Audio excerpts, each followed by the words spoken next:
Praise lord. ఈరోజు July 16వ తారీఖు దేవుని వాక్యదానాన్ని మనం చూసుకుందాం.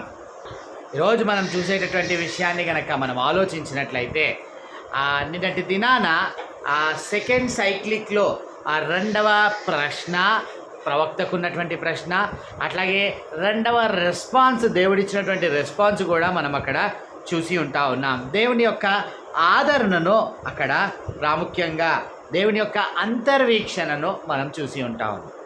అట్లాగే ఈరోజు మనం చూసేటటువంటి విషయాన్ని కనుక మనం ఆలోచించినట్లయితే ప్రవక్త యొక్క అభ్యర్థన, the petition of the profit అనేటటువంటి విషయాన్ని ఇక్కడ మనం చూడబోతా ఉన్నాం. ఇక్కడ మనం గమనించినట్లయితే ఈరోజు మనం ధ్యానం చేసేటటువంటి వచనాలు హబక్కూకు గ్రంథం 3వ అధ్యాయం మొదటి 2 వచనాలను మనం ధ్యానం చేయబోతా ఉన్నాం. ఇక్కడ మనము గమనించినట్లయితే ప్రాముఖ్యంగా ఈ ప్రవక్త యొక్క అభ్యర్థనలో దేవుని యొక్క గొప్ప వాత్సల్యమును ఆయన ఆశిస్తున్నట్లుగా, కోరుకుంటున్నట్లుగా మనం అక్కడ చూడగలుగుతూ ఉంటాం. ఈ 2 వచనాలను 3వ అధ్యాయంలో మనం చూసినట్లయితే ఇక్కడ దేవుని యొక్క రెస్పాన్స్ తర్వాత ఆయన చేస్తున్నటువంటి ఆ అభ్యర్థనను ఇక్కడ మనం చూడబోతూ ఉన్నాం. 3వ అధ్యాయం 1వ వచనం, ప్రవక్తయగు హబక్కూకు చేసిన ప్రార్థన. యెహోవా, నిన్ను గూర్చిన వార్త విని నేను భయపడుచున్నాను. యెహోవా, సంవత్సరములు జరుగుచుండగా నీ కార్యము నూతనపరచును. సంవత్సరములు జరుగుచుండగా దానిని తెలియజేయము. కోపించుచూనే వాత్సల్యమును జ్ఞాపకమునకు తెచ్చుకొనుము. ఈ విషయాలను మనం ఇక్కడ ధ్యానం చేయబోతా ఉన్నాం. ఇక్కడ గ్రహించవలసినటువంటి విషయము, దేవుని యొక్క వాత్సల్యమును ఇక్కడ ప్రవక్త అభ్యర్థిస్తూ ఉన్నాడు. అందులో గనక మనం చూసినట్లయితే 3 విషయాలు ఆయన అక్కడ వ్యక్తపరుస్తూ ఉన్నాడు. ఈ 2వ వచనంలో మనం ప్రాముఖ్యంగా చూసినట్లయితే మొదటగా ఆయన విస్మయమును ప్రదర్శిస్తూ ఉన్నాడు. అక్కడ మనం చూసినట్లయితే యెహోవా, నిన్ను గూర్చిన వార్త విని నేను భయపడుచున్నాను. ఎందుకంటే ఆ 2వ అధ్యాయంలో నిన్నటి దినాన ఆయన అంతర్వీక్షణ, దేవుని యొక్క అంతర్వీక్షణలో మనం గ్రహించవలసినటువంటి విషయము, ఇజ్రాయేలీల యొక్క ప్రతి పాపము బట్టబయలు చేయబడినట్లుగా మనం చూడగలం. అంటే there is nothing to be hidden from God. అటువంటి ఈ క్రమంలో there is no chance of escape. ఖచ్చితంగా వారు తప్పించుకోవడానికి ఏ అవకాశము లేదు.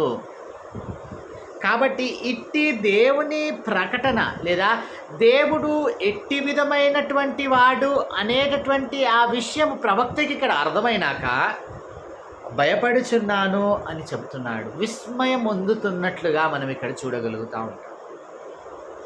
అంటే ఇక్కడ గ్రహించవలసినటువంటి విషయం ఏంటంటే, మనకు కూడా దేవుని యొక్క ఆలోచన లేదా దేవుని యొక్క ఆ ప్రయత్నాలు అర్థం కానంతసేపు మనకు కూడా కలిగేటటువంటి ఆ ఆలోచన లేదా మనకు కలిగేటటువంటి ఆ స్పృహ గనక ఇక్కడ మనం గ్రహించినట్లయితే, కేవలము అక్కడ మనము గ్రహించేటటువంటి విషయాలను కనుక చూసినట్లయితే నిజముగా దేవునిని ఎరిగినటువంటి వారమైతే, దేవుని ప్రణాళిక తెలిసినటువంటి వారమైతే నిజంగా భయపడతాం మనం. అంటే పాపపు స్థితిలో ఇంకా నీవు జీవిస్తున్నట్టయితే ఆయన తీర్పును బట్టి లేదా ఆయన ఉగ్రతను బట్టి ఈనాడు నీకు భయము కలగాలి. ఇక్కడ ప్రవక్త కూడా దేవుని యొక్క అంతర్యోచన లేదా దేవుని హృదయంలో ఆలోచిస్తున్న విధానం ఆయన ఎరిగినప్పుడు ఆయనకు నిజముగా భయము కలిగింది. ఇంకా 2వ విషయాన్ని కనుక మనం ఆలోచించినట్లయితే భయము అంటే ఇక్కడ మనము గుర్తించాల్సినటువంటి విషయం, ద ఫియర్ విత్ రెవరెన్స్. అంటే ఒక గౌరవప్రదమైనటువంటి భయము. ఆ భయము దేనికి దారి తీస్తుందనంటే దేవుని ఎడల అమితమైన విశ్వాసమును కనపరచడానికి దారితీస్తుంది. ఇక్కడ మనం ఆలోచించినట్లయితే ప్రవక్త భయపడుతున్నాడు, కానీ తన యొక్క నిరీక్షణను, ఆయన యొక్క హోప్ను ఆయన కోల్పోవటం లేదు. అందుకనే 2వ భాగంలో అక్కడ 2వ వచనంలో చెప్పబడుతున్నటువంటి మాట మనం చూసినట్లయితే, యెహోవా, సంవత్సరములు జరుగుచుండగా నీ కార్యము నూతనపరచుము. సంవత్సరములు జరుగుచుండగా దానిని తెలియజేయము.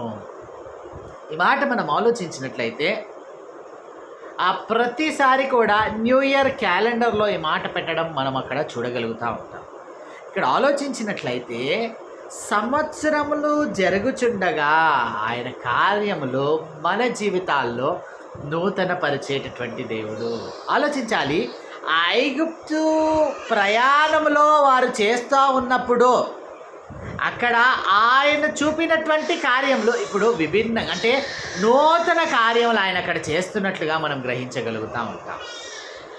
కాబట్టి ఇట్టి కార్యములు ప్రవక్త ప్రత్యక్షంగా ఆయన సాక్ష్యము చెబుతా ఉన్నాడు.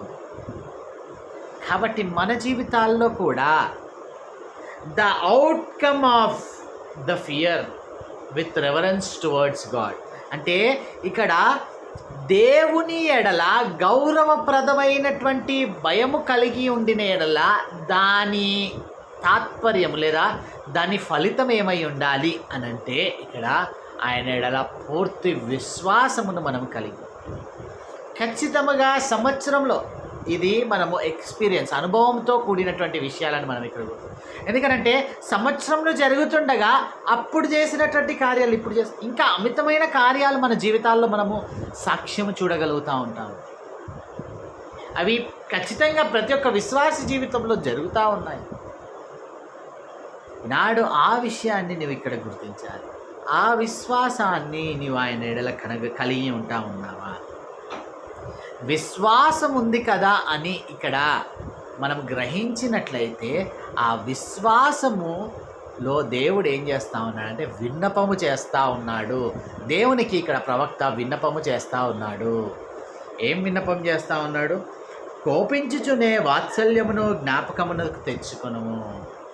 అయ్యా, నీ కోపము నాకు అర్థముంది, మా పాపములందుకు కారణము, కానీ స్టిల్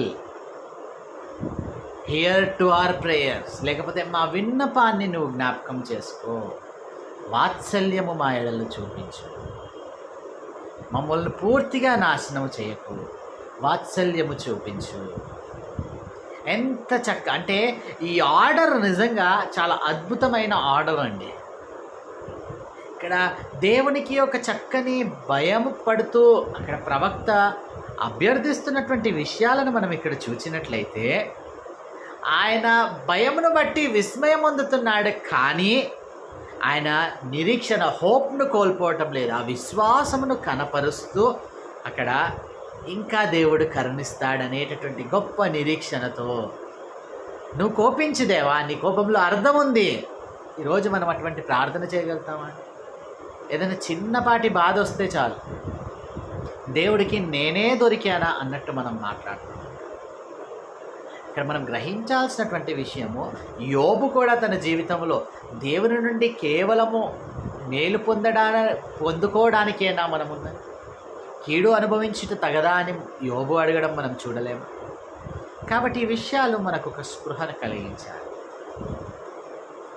ఖచ్చితంగా దేవుని నుంచి ఏదైనా కూడా మనం స్వీకరించి, అది మంచి అయినా అది నష్టమైనా చెడైనా మన జీవితాల్లో ఎటువంటి శోధన అయినా మనము స్వీకరించగలిగే స్థితిలో ఉండాలి. అట్లాగే ఆయన వాత్సల్యమును మనము కోరాలి. అందుకనే అపోజిట్ పౌలు కూడా మాట్లాడడం మనం ఒకవేళ చూసినట్లయితే, ఒక ముళ్ళు సాతాను యొక్క ఆయన అతిశయింపకుండునట్లు ఒక ముళ్ళును దేవుడు పెట్టాడంట. ఏమని ప్రార్థిస్తాం? అది నా నుండి తీసివేయి దేవా అని ముమ్మారు నేను వేడుకొంటిని, కానీ తీసేసాడా దేవుడు? తీయలేదు. నా కృప నీకు చాలు అంటే ఆయన కృప ద్వారా నీవు ఆ ముళ్ళును జయించగలుగుతావు, అధిగమించగలుగుతావు. ఇక్కడ కూడా మనం గ్రహించాల్సినటువంటి విషయం, ఆయన తన కోపమును ప్రదర్శించినప్పుడు ఆయన వాత్సల్యం కొరకు, లేదా మన జీవితాలలో సమస్యలను మనం ఎదుర్కొంటున్నటువంటి ఆ సమయంలో మనం గ్రహించాల్సినటువంటి విషయము, ఆయన వాత్సల్యం అంటే ఇట్ ఈస్ హిస్ డిసిషన్, ఆయన చిత్తం, అది మనం లోబడాలి అంతే. కానీ ఆయన వాత్సల్యమును మనము కోరుకోవాలి. అట్టి వాత్సల్యం ఈనాడు నీకు కావాలనంటే ఫాలో దిస్ వర్డ్. ఆయన అభ్యర్థించాలి. ఆయన ఎడల నీవు ఒక ఆ భయముతో కూడినటువంటి ఆ రెవరెన్స్ను, గౌరవమును నీవు చూపించాలి. అది ఖచ్చితంగా అమితమైనటువంటి విశ్వాసమునకు దారి తీస్తూ అద్భుతంగా ఇక్కడ ఆ లెవెల్ ఆఫ్ అండర్స్టాండింగ్కి నువ్వు రాగలుగుతావు. కోపం చూపించు దేవా, కానీ నీ వాత్సల్యం కూడా మా ఎడలు చూపించు. ఇటువంటి ప్రార్థన చేసేటటువంటి ఆ అలవాటు, ఆ ఎక్స్పీరియన్స్లో, ఆ అనుభవంలోనికి నాడు మనం కూడా ప్రార్థన చేసుకో. అత్యంత కృపగల దేవా, అయా ప్రవక్త యొక్క అభ్యర్థనను మేము చూచినప్పుడు అయ్యా ఆయన నిరీక్షణ కోల్పోవటం లేదు. ఆయన ఇంకా అమితమైన విశ్వాసమును కనపరుస్తాము. నిజముగా తండ్రి అయ్యా నీ యొక్క శిక్షకు, నీ మాటలకు ఎందుకు దేవా అన్నటువంటి వ్యక్తి 2వ అధ్యాయంలో నీ కోపమును చూపించుచునే వాత్సల్యమును ఇక్కడ అడుగుతా. ఎంత మార్పు ప్రవక్త యొక్క ప్రార్థన. ఈనాడు మంచినే మేము కోరుకుంటాం, మేలులేని నుండి కోరుకుంటున్నాం. నేను కాదు తండ్రి, మా యొక్క ఆలోచనలో అయ్యా నీ హృదయంలో తండ్రి దేవా మా పట్ల నీవు కలిగి ఉంటున్నటువంటి ప్రణాళిక అయ్యా ఎంత గొప్పది అనేది మేము అర్థం చేసుకునగలిగినప్పుడు ఏదైనా మేము స్వీకరించగలిగే స్థితిలో అట్టి రీతిగా తండ్రి నీ ఎడల విశ్వాసం కనపరిచి విన్నపము చేస్తూ ఉన్నాడు. అయ్యా నీ కోపం సరి అయినది, నీ కోపం ఇట్ ఈస్ రీజనబుల్, కానీ వాత్సల్యం చూపించదేవా అంట. ఈనాడు అట్టి అండర్స్టాండింగ్లోకి వచ్చి అయ్యా మీరు మా ఎడల కలిగి ఉంటున్నటువంటి ప్రణాళికలు మా ఆలోచనలకు వ్యతిరేకము కావచ్చు, అయ్యా మా ఊహలకు తండ్రి దేవా పూర్తిగా విరుద్ధము కావచ్చు, కానీ అది నీ చిత్తం అయితే వీ హ్యావ్ టు యాక్సెప్ట్. కానీ తండ్రి నీ వాత్సల్యమును మేము అభ్యర్థించలా అయ్యా ఈ ప్రయాణంలో, ఈ శోధనల మధ్యలో మేము ఎట్లా ముందుకు కొనసాగాలో దాని కొరకు నిన్ను వేడుకునేటటువంటి ఆ కృపను మీరు మాకు చూపించు.